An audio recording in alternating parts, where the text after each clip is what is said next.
So let's have an example. So we have an energy source. As an example, a battery, which produces a constant current of 2 ampere for a time equal 10 seconds to flow through a light bulb. So our load here is a light bulb, a simple light bulb.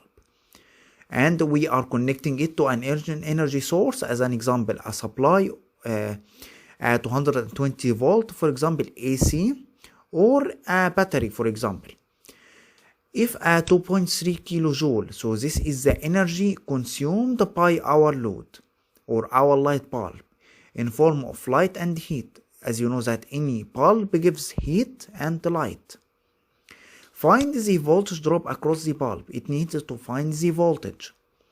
So simply, as you remember that the voltage drop, or V, is equal to the work over Q, right? This is the first law which we discussed. So the work, which is the energy consumed, is given as 2.3 kilojoule. And the delta Q, which is needed to find. Delta Q, which is the amount of charges. So as you remember that the current is equal to Q over the time.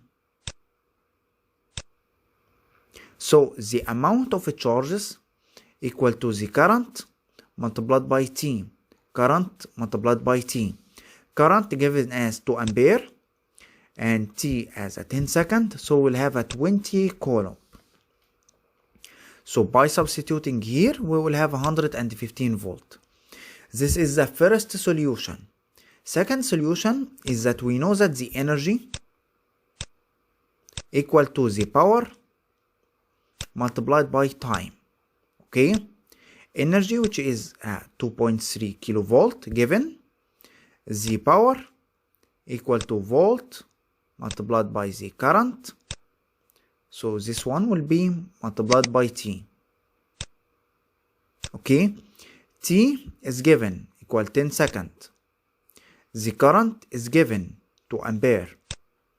So the only unknown here will be the voltage. So this is the second solution. Okay, both of them are correct.